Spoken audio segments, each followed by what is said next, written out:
بسم اللہ الرحمن الرحیم فخلف من بعدهم خلف اضاعوا الصلاة واتبعوا الشهوات فسوف يلقون غیا۔ صدق اللہ مولانا العظیم۔ ان اللہ وملائکتہ یصلون علی النبی یا ایہا الذین آمنوا صلوا علیہ وسلموا تسلیما۔ بلغ العلا بکمالہ کشف الدجا بجمالہ حسنت جمیع خصالہ۔ اللہ رب العزت جل جلالہ کا بے پناہ احسان ہے کہ اس نے ہم سبھی کو ایک بار پھر سے دین سیکھنے کا موقع عطا فرمایا۔ اللہ تعالی ہم سب کا آنا جانا مل بیٹھنا اپنی بلند اور پاک بارگاہ میں قبول و منظور فرمائے، اور ان نشستوں کو قیامت والے دن ہم سب کے لیے ذریعہ نجات بنائے۔ جب رمضان گزر جاتا ہے تو مسجد پوری دنیا میں جہاں جہاں بھی مساجد ہیں اللہ کی بارگاہ میں ایک سوال کرتی ہیں، اللہ رمضان ختم ہوا ہے کہ مسلمان؟ کہ جب رمضان کی آمد ہوتی ہے تو مساجد میں رونق ہوتی ہے، اور جب رمضان گزر جاتا ہے تو مساجد کی رونقیں کم ہو جاتی ہیں۔ تو مساجد اللہ کی بارگاہ میں سوال کرتی ہیں، اللہ رمضان ختم ہوا ہے کہ مسلمان ختم ہو گئے ہیں؟ آج یہودی فلسطین پہ جو ظلم ڈال رہے ہیں، یہودی بھی اس بات کے قائل ہیں، اس بات کو مانتے ہیں کہ جتنا رش مسلمان جمعہ پڑھتے وقت جمع ہوتے ہیں نا، جتنا رش جمعے میں ہوتا ہے، جس دن اتنا رش نماز فجر میں ہو گیا اس دن مسلمان پوری دنیا پہ غالب آ جائیں گے۔ اس بات کو یہودی بھی مانتے ہیں۔ وہ کہتے ہیں جس دن مسلمان جمعے کی تعداد فجر میں ہو گئی نا، اس دن پوری دنیا میں صرف مذہب اسلام ہوگا اور کوئی مذہب نہیں ہوگا۔ اور قرب قیامت ایک دور ایسا آئے گا کہ جب پوری روئے زمین پہ صرف اور صرف مسلمان ہوں گے، ایک بھی غیر مسلم نہیں ہوگا۔ اور حدیث پاک کے الفاظ ہیں کہ اگر کوئی یہودی کسی پتھر کے پیچھے چھپا ہوگا تو وہ پتھر بول کے مسلمان کو بتائے گا کہ میرے پیچھے یہودی ہے، اس کو قتل کر دے۔ اس وقت پوری روئے زمین پہ صرف اور صرف مسلمان ہوں گے، اس کے علاوہ کوئی مذہب نہیں ہوگا۔ اور پھر ایک دور ایسا آئے گا کہ پوری دنیا کے اوپر سارے کے سارے غیر مسلم ہوں گے، ایک بھی مسلمان نہیں ہوگا، ایک بھی کلمہ گو نہیں ہوگا، اور پھر قیامت برپا ہوگی۔ یہ جو قیامت کی ہول ناکیاں بیان کی جاتی ہیں نا کہ آسمان پھٹ جائے گا، قبریں مردے باہر پھینک دیں گی، ستارے بکھر جائیں گے، چاند سورج بکھر جائیں گے، پہاڑ ریزہ ریزہ ہو جائیں گے، جب قیامت رونما ہوگی اس وقت پوری دنیا کے اوپر ایک بھی مسلمان نہیں ہوگا۔ ہمارے عوام الناس کے اندر نا کچھ غلط فہمیاں ایسی پائی جاتی ہیں، جیسے ان کے نزدیک یہ ہے کہ اگر جمعہ اور عید ایک ہی دن ہو جائے تو وہ ریاست پہ یا حکومت پہ باری ہوتی ہے۔ پھر عوام الناس کے اندر جو حدیث پاک ہے کہ قیامت جو ہے وہ جمعے کے دن آئے گی، ٹھیک ہے۔ اب جس مرتبہ 10 محرم جمعے کا آ جائے پوری دنیا میں شور ہوتا کہ قیامت آ رہی ہے، قیامت آ رہی ہے، قیامت آ رہی ہے۔ حالانکہ نبی کریم صلی اللہ علیہ وسلم نے قیامت آنے سے پہلے بہت ساری نشانیوں کو بیان کیا ہے۔ میں تھوڑی سی نشانیاں آپ کو عرض گزار کر دیتا ہوں۔ نبی کریم صلی اللہ علیہ وسلم کا فرمان ہے کہ قیامت سے پہلے ایک زمانہ ایسا آئے گا کہ لوگ رات کو قرآن پڑھ کے سوئیں گے، صبح اٹھ کے جب قرآن کھولیں گے تو قرآن میں حروف نہیں ہوں گے، اللہ تعالیٰ قرآن پاک کو اٹھا لے گا، ٹھیک ہے۔ یہ قیامت کی نشانیوں میں ایک نشانی ہے۔ علماء زمین سے اٹھا لیے جائیں گے، ٹھیک ہے۔ پوری دنیا کے اندر قیامت کی جو سب سے پہلی نشانی آئے گی وہ یہ ہے کہ پوری دنیا کے اوپر ٹڈی جو جانور ہے، ٹڈی پرندہ جو ہے، پوری دنیا میں سب سے پہلے یہ پرندہ ہلاک ہوگا۔ حضرت عمر فاروق رضی اللہ تعالیٰ عنہ کے زمانے میں ایسا ہوا کہ مدینے میں ٹڈیاں ختم ہو گئی، تو آپ نے مختلف صحابہ کو مختلف شہروں کی طرف قافلے بنا کے بھیجا کہ جا کے ان شہروں میں دیکھ کر آؤ کہ وہاں ٹڈی پرندہ ہے کہ نہیں ہے۔ ایک لشکر ایک مختلف علاقوں میں جا کے ٹڈیاں جمع کر کے لائے، تو پھر جناب عمر فاروق رضی اللہ تعالیٰ عنہ اطمینان سے بیٹھے کہ اللہ تیرا شکر ہے ابھی ہمیں مہلت مل گئی ہے۔ تو صحابہ نے کہا کہ یہ کیا ماجرا ہے؟ تو آپ نے فرمایا کہ نبی کریم صلی اللہ علیہ وسلم نے فرمایا تھا جب قیامت آئے گی تو پوری روئے زمین پہ تمہیں ایک بھی ٹڈی نہیں ملے گی، سب سے پہلے اس پرندے کو ہلاک کیا جائے گا، پھر قرآن پاک کو اٹھا لیا جائے گا، پھر علماء کو اٹھایا جائے گا، پھر جو مسئلہ ہر 2-3 سال کے بعد رونما ہوتا ہے، جی امام مہدی کا ظہور ہو چکا ہے، ٹھیک ہے، سوشل میڈیا کے اوپر شور ہوتا ہے، عوام تبصرے کہتے ہیں جی امام مہدی آ گئے ہیں۔ اگر آپ تھوڑی توجہ سے حدیث سنیں گے تو اس وسوسے سے آپ بچ سکتے ہیں۔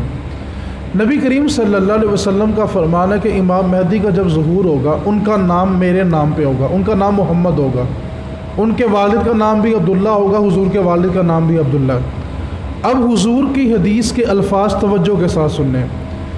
جس دن امام مہدی خود 40 سال کے ہوں گے نا، اس دن ان کو خود پتہ چلے گا کہ میں مہدی ہوں، ان کو اپنا مہدی ہونا 40 سال کی عمر میں پتہ چلے گا، تو عوام کو کیسے پتہ چل گا کہ امام مہدی آ گئے ہیں؟ حضور نے فرمایا کہ وہ کعبے کے صحن میں بیٹھے ہوں گے، 40 برس ان کی عمر ہوگی، اور کچھ اللہ کے ولی کعبے کا طواف کر رہے ہوں گے، اور وہ پہچانیں گے کہ یہ امام مہدی ہیں، اور اس دن امام مہدی کو خود پتہ چلے گا کہ میں امام مہدی ہوں۔ جب 40 برس سے پہلے ان کو خود علم نہیں ہوگا کہ میں ہی مہدی ہوں، تو پھر عوام اتنے بے جا تبصرے دین کے بارے میں کیوں کر لیتے ہیں؟ امام مہدی کا ظہور ہونا ہے، عیسیٰ علیہ السلام کا نزول ہونا ہے، دجال نے آنا ہے، یجوج مجوج نے آنا ہے، ابھی بہت ساری چیزیں باقی ہیں۔ لیکن ہمارے ہاں کیا ہوتا ہے کہ جب عید پہ اور جمعے کا خطبہ جمع ہو جائے تب بھی عجیب سی باتیں، جب 10 محرم جمعے کے دن آ جائے پھر عجیب سی باتیں۔ تو نبی کریم صلی اللہ علیہ وسلم نے بہت ساری نشانیاں بیان کی ہیں، ہمیں ان سے روگردانی نہیں کرنی چاہیے۔ 2 باتیں میں نے آپ سے گوش گزار کرنی ہے۔ پہلی جو میں نے آیت مقدسہ آپ کے سامنے تلاوت کی، اللہ تعالیٰ فرماتا ہے فَخَلَفَ مِن بَعْدِهِمْ خَلْفٌ أَضَاعُوا الصَّلَاةَ وَاتَّبَعُوا الشَّهَوَاتِ فَسَوْفَ يَلْقَوْنَ غَيًّا، کہ ایک ناک خلف قوم ایسی ہے جو نمازوں کو ضائع کرتی ہے اور اپنے نفس کی پیروی کرتی ہے۔ فَسَوْفَ يَلْقَوْنَ غَيًّا، ان قریب اللہ ان کو وادی غی میں پھینکے گا۔ تو صحابہ نے سوال کیا یا رسول اللہ یہ وادی غی کیا ہوتی ہے؟ حضور کا جواب بڑی توجہ سے سننے والا ہے۔ نبی کریم صلی اللہ علیہ وسلم نے فرمایا کہ یہ جہنم کا وہ حصہ ہے جس سے جہنم خود پناہ مانگتی ہے، جہنم خود اپنے اس حصے سے پناہ مانگتی ہے۔ جہنم کی آگ کو 1000 سال جلایا گیا، پھر 1000 سال جلایا گیا، پھر 1000 سال جلایا گیا، اور نبی کریم صلی اللہ علیہ وسلم کا فرمان ہے کہ جہنم 7 زمینوں کے نیچے ہے، اور جہنم کے اندر ایک سوئی لے کے، سوئی کا نکا کتنا باریک ہوتا ہے، حضور نے فرمایا کہ جہنم کے کسی بھی نکر میں سوئی کے نکے کے ساتھ بھی اگر سوراخ کیا جائے تو جہنم 7 زمینوں کے نیچے ہے۔ سوئی کے نکے سے جہنم کے کسی کنارے میں سوراخ کریں، اس کی تپش اتنی ہوگی کہ 7 زمینوں کے اوپر جتنی بھی مخلوقات ہیں وہ ساری جل کے راکھ ہو جائیں گے۔ یہ جہنم ہے، اور جہنم خود جس سے پناہ مانگتے ہیں وادی غی ہے۔ نبی کریم صلی اللہ علیہ وسلم کی بارگاہ میں نے ایک دن صحابہ جمع ہوئے، مدینے میں بہت زور دھماکہ ہوا، اور صحابہ گھروں سے نکل کے حضور کی بارگاہ میں آئے اور آ کر عرض کہ یا رسول اللہ کیا قیامت آ گئی ہے، زمین پھٹ گئی ہے، آسمان پھٹ گیا، اتنا زوردار دھماکہ ہوا۔ ابھی صحابہ حضور سے یہ سوال پوچھ ہی رہے تھے، جبریل امین حاضر ہوئے، آ کر عرض کیا آقا اپنے غلاموں کو اطمینان دے دیں کہ قیامت نہیں آئی، زمین نہیں پھٹی۔ میرے نبی نے فرمایا جبریل پھر اتنی زوردار آواز کس چیز کی تھی؟ تو عرض کرنے لگے آقا آج سے 70 سال پہلے جہنم میں ایک پتھر پھینکا تھا جو آج اس کی تہہ میں جا کے گرا، حالانکہ وزنی چیز آنکھ جھپکنے سے پہلے زمین پہ گر جاتی ہے۔ فرمایا 70 برس پہلے ایک پتھر پھینکا تھا، جو جہنم کی تہہ میں آج گرا، اور اس تہہ کا نام وادی غی ہے۔ اور جہنم کے عذابات کے بارے میں حضور کا فرمان ہے کہ جہنمی جب پیاس سے تڑپ اٹھیں گے نا، تڑپ اٹھیں گے کہ ہمیں پانی دے دو، بس ہو گئی ہے، تو حضور نے فرمایا ان کو اتنا کھولتا ہوا پانی دیا جائے گا کہ پانی کا پیالہ ابھی ایک ہاتھ دور ہوگا، اور اس کی تپش اتنی ہوگی کہ چہرے کی ساری کھال اتر کے مٹی کے پیالے میں گر جائے گی۔ یہ پانی جہنمیوں کو پلایا، اور جب وہ پانی پی لیں گے تو ان کا دماغ کھولتا ہوا منہ کے ذریعے باہر گرے گا۔ اور حضور نے فرمایا یہ ساری سزائیں ان کے لیے ہیں جو نمازوں کو ضائع کرتے ہیں۔ رمضان کے بعد مسجد اللہ سے سوال کرتی ہے، اللہ رمضان ختم ہوا کہ مسلمان ختم ہو گئے؟ مسجدوں کی رونقیں ہم بے رونق کر کے اور اپنے گھروں کی رونقوں کو آباد کر لیں۔ ہم چاہتے ہیں کہ عید کے دن ہمارے گھر میں رونق ہو، مہمان آئیں اور ہم خوشی سیلیبریٹ کریں، خوشی کا اظہار کریں، اور اللہ کے گھر کو بے رونق کر دیں تو پھر وہ خوشیاں تو نہیں نہ ہوئی۔ اگر آپ کا رابطہ اللہ سے ہی ٹوٹ جائے تو پھر وہ خوشی تو نہیں نہ رہتی۔ اس واسطے اللہ کے گھروں کو بے رونق نہ کریں، اپنی نسلوں کو ضرور نماز کے لیے لے کر آئیں۔ نبی کریم صلی اللہ علیہ وسلم کا فرمان ہے کہ یہ جو انسان کا چہرہ ہے نا، یہ چہرہ جہنم میں نہیں پھینکا جائے گا۔ کیوں؟ کہ یہ چہرہ محمدی ہے، یہ چہرہ جہنم میں نہیں جائے گا۔ تو صحابہ نے عرض کیا آقا اگر یہ چہرہ نہیں جائے گا تو پھر انسان جو جہنم میں جائیں گے ان کی حالت کیا ہوگی؟ تو نبی کریم صلی اللہ علیہ وسلم نے فرمایا کہ ان کی کھال 42 گز موٹی ہوگی، اور ان کا ایک دانت احد پہاڑ کی طرح ہوگا۔ احد پہاڑ 5 کلومیٹر لمبا ہے، جہنمی کا ایک دانت احد پہاڑ کی مثل ہوگا، اور اس کے اوپر 42 گز موٹی کھال چڑھائی جائے گی، اور پھر انسان جہنم میں پھینکا جائے گا۔ اور حضور نے فرمایا کہ جہنمی کو جو سب سے ہلکا عذاب ہوگا نا، وہ اس کو آگ کے جوتے پہنائے جائیں گے، اور پاؤں میں آگ کا جوتا ہوگا، اس کی تپش اتنی ہوگی کہ اس کا دماغ کھولتا ہوا منہ کے ذریعے باہر جا گرے گا۔ وادی غی جہنم کا وہ حصہ ہے جس سے جہنم خود پناہ مانگتی ہے، اور اللہ کا قرآن کہہ رہا ہے خلف ادا الصلاۃ، جو نمازوں کو ضائع کرتے ہیں، واتبعوا الشہوات، اور اپنے نفس کی پیروی کرتے ہیں، فسوف یلقون غیا، ان قریب اللہ ان کو وادی غی میں پھینکے گا۔ اس واسطے عید کی رونقیں بحال کریں، لیکن اس کے ساتھ ساتھ اللہ کے گھروں کی رونقوں کو بے رونق نہ کریں، اپنی نسلوں کو نماز پڑھنے کے لیے ضرور لائیں۔ آخر میں بس ایک مسئلے کی طرف وضاحت کرنا چاہتا ہوں۔ جب عید کا موقع آتا ہے تو ہمارے رشتہ داروں میں جس گھر میں اس سال کسی کا انتقال ہوا ہوتا ہے تو ہم عید کے دن ان کے گھر میں تعزیت کرنے جاتے ہیں، اور جس گھر میں انتقال ہوا ہوتا ہے اس گھر والوں کو نئے کپڑے بنانے کی اجازت نہیں ہوتی، اور لوگ کہتے ہیں کہ اس بار پہلا سال ہے تو ہم خوشی نہیں کریں گے، اور اگر کوئی نئے کپڑے بنا لے تو اس پہ طنز اور تنقید اتنی ہوتی ہے کہ دیکھو اس کو خوشیوں کی پڑی ہوئی ہے، ان کا باپ چلا گیا تھا اور انہوں نے نئے کپڑے پہنے ہوئے ہیں، اس کی بیوی نے نئے کپڑے پہنے ہوئے ہیں۔ نبی کریم صلی اللہ علیہ وسلم کا فرمان ہے کہ شریعت مطہرہ میں، شریعت محمدی میں 3 دن کے بعد سوگ کرنا یہ حرام ہے۔ 3 دن کے بعد کسی بھی قسم کا سوگ نہیں ہو سکتا سوائے اس کی بیوی کے۔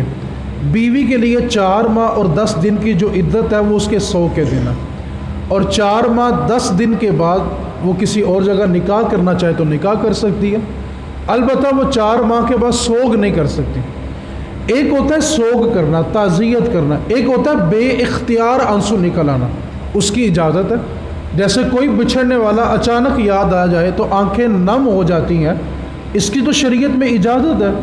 حضور صلی اللہ علیہ وسلم کے جب اپنے صاحبزادے کا انتقال ہوا تو نبی کریم صلی اللہ علیہ وسلم کی آنکھوں سے بے اختیار آنسو بہے اپنے بیٹے کی جدائی میں۔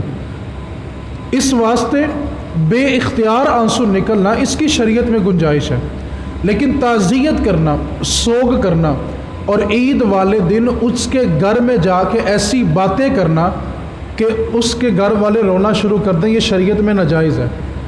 اور جو اس بات پر طنز کرے، تنقید کرے کہ نئے کپڑے کیوں بنائے ہیں، وہ ڈبل گناہ گار ہے کہ بھائی جب جس چیز کی اس کو شریعت نے اجازت دی ہے تو آپ کون ہوتے ہیں اس پہ تنقید کرنے والے؟ اور اگر کوئی اس لیے نئے کپڑے نہیں بناتا کہ جی پہلا سال ہے انتقال ہوا، تو وہ ڈبل گناہ گار ہے۔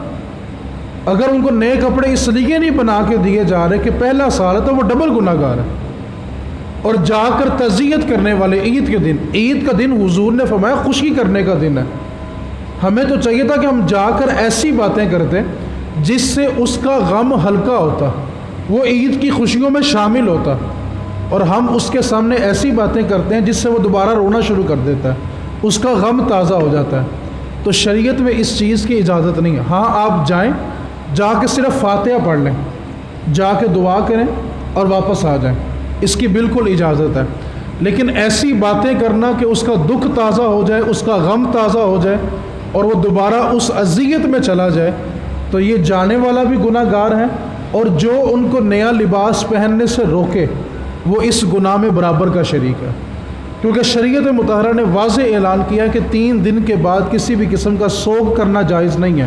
ہاں بے اختیار آنسو نکل آئیں، وہ چاہے 50 سال بعد نکل آئیں، اس کی اجازت ہے۔ بے اختیار رونا منع نہیں ہے، آنسو بہانا منع نہیں ہے، لیکن اس غم کو تازہ کر کے غم کرنا اس کی شریعت میں اجازت نہیں ہے۔ تو یہ ہمارے ہاں بڑا ایک رواج پکڑتا جا رہا ہے کہ عید کی نماز پڑھ کے آئیں گے تو سب سے پہلے اس گھر کا رخ کرتے ہیں جس گھر میں کسی کا اس سال انتقال ہوا ہوتا ہے، اور جا کر جان بوجھ کے ایسی باتیں کرتے ہیں کہ وہ بیچارہ دوبارہ اذیت میں آ جاتا ہے۔ آپ ایسا کریں کہ ان کو اپنے گھر میں بلائیں، ان کو اپنی خوشیوں میں شامل کریں، ان کے سر پہ دست شفقت رکھیں تاکہ ان کا غم کم ہو۔ اگر آپ نے ہی ان کے گھر جانا ہے تو جا کے ایسا ماحول کریٹ کریں تاکہ وہ اپنے غم سے باہر آ سکے۔ اس لیے یہ جو رسم عروج پکڑتی جا رہی ہے نا، اس کو ختم کریں، عید کی خوشیوں میں لوگوں کو شامل کرنا سیکھیں، نہ کہ لوگوں کا غم دوبارہ زندہ کیا جائے، اور نہ ہی دوبارہ ان کو اتنی اذیت دی جائے کہ وہ جو چیزیں بھول چکے تھے ان کو دوبارہ یاد کروایا جائے۔ آپ لوگ اگر ماہر نفسیات سے پوچھیں نا تو وہ بھی یہ کہتے ہیں کہ بار بار کسی انسان کو ایسی بات یاد نہ کروائی جائے جس کی وجہ سے وہ دوبارہ اس مقام پہ چلا جائے کہ وہ اپنی دنیا چھوڑ بیٹھے۔ آپ اس کے سامنے بار بار ایسے دکھ کا اظہار نہ کریں جس سے بڑی مشکل وہ باہر آیا ہو۔ آپ کو کیا پتہ ہو یار، جس بچے کے اوپر یتیمی کا پہاڑ گر گیا وہ پتہ نہیں کتنی مشکل سے اس سے باہر آیا ہوگا، جو عورت بیوہ ہوئی پتہ نہیں کتنی مشکل وہ اس اذیت سے باہر آئی ہوگی، اور ہم جا کر دوبارہ اسی موضوع کے اوپر جا کے ان سے تبصرے کرتے ہیں۔ ہمارا تو رسم و رواج اتنا عجیب و غریب ہو گیا، جس گھر میں فوتگی ہوتی ہے نا، وہ باہر بیچارے دریاں بچھا کے بیٹھے ہوتے ہیں، اور ان کی نیت تو یہ ہوتی ہے کہ لوگ تعزیت کے لیے آ رہے ہیں، آئیں گے فاتحہ پڑھیں گے، اور وہ 3 دن تک باہر دریاں بچھا کے بیٹھے رہتے ہیں۔ ٹھیک ہے، اب صورتحال کیا ہے، وہاں پہ لا کے اخبار رکھ دی جائے گی، ٹھیک ہے، آدھے لوگ اخبار پڑھ رہے ہوتے ہیں، آدھے لوگ موبائل پہ لگے ہوتے ہیں۔ اب جب نیا بندہ آتا ہے آ کے وہ کہتا ہے دعا کرو جی، اب سب نے ہاتھ اٹھا لیے، اور سارے بلا کیا کر رہے ہوتے ہیں، ایک دوسرے کی طرف دیکھ رہے ہیں انہیں ہاتھ پھیریا کہ نہیں پھیریا، ایک ہاتھ پھیرتا ہے سارے ہی ہاتھ پھیر لیتے ہیں، یعنی آپ کی دعا اس کی منتظر تھی کہ وہ ہاتھ پھیرے تو میں بھی ہاتھ پھیر لوں۔ مطلب آپ دعا نہیں کر رہے تھے، آپ اس کے ہاتھ پھیرنے کا انتظار کر رہے تھے جو نیا بندہ آ کے بیٹھا ہے۔ اور نیا بندہ بھی کیا ہوتا ہے، وہ فاتحہ پڑھ رہا ہوتا ہے، اس کی بھی کوشش ہوتی ہے کہ بندہ اونچی دعا مانگ لے، صحیح آمین کہہ دیے۔ آپ تو بیٹھے تھے مرنے والے کے لیے، آپ وہاں قرآن رکھتے کہ لوگ بیٹھ کے قرآن پڑھیں، آپ نے وہاں پہ اخبار رکھ دی۔ اس واسطے ہم نے مرنے والوں کے ساتھ بہت بڑے بڑے دھوکے کرتے ہیں، اور ایک بات کو یاد رکھیں، جو سلوک ہم مرنے والوں کے ساتھ کر رہے ہیں نا، وہ کل کو ہمارے ساتھ ضرور ہونا ہے۔ عید کا دن ہے، میں اس موضوع پہ طویل نہیں جانا چاہتا، بس اتنا سمجھانا چاہتا ہوں، عید کی خوشیوں میں کسی کے غم کو تازہ نہ کریں، ایسی بات کریں کہ وہ اپنے غم سے مزید باہر نکلے، آپ اس کو اپنی خوشیوں میں شامل کریں۔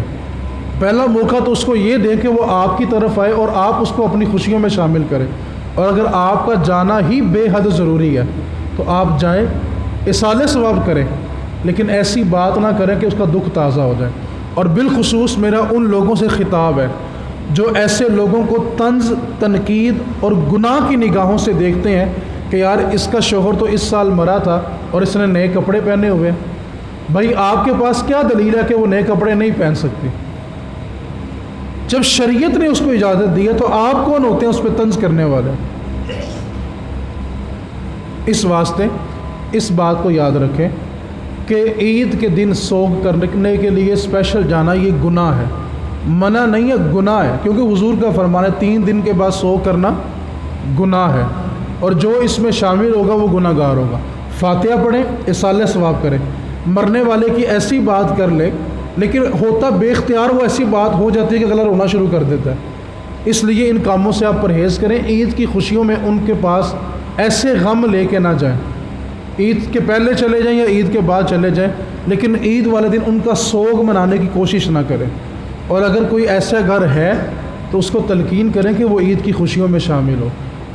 اور دوسری بات، جب آپ کسی کے لیے فاتحہ پڑھنے جائیں نا تو کسی کے دعا مانگنے کا انتظار نہ کریں، اپنے دل سے دعا مانگ کے جایا کریں۔ اللہ کریم کی بارگاہ میں دعا کریں اللہ تعالی ہم سب کو دین سمجھ کر اس کے مطابق زندگی بسر کرنے کی توفیق عطا فرمائے۔ وما علینا الا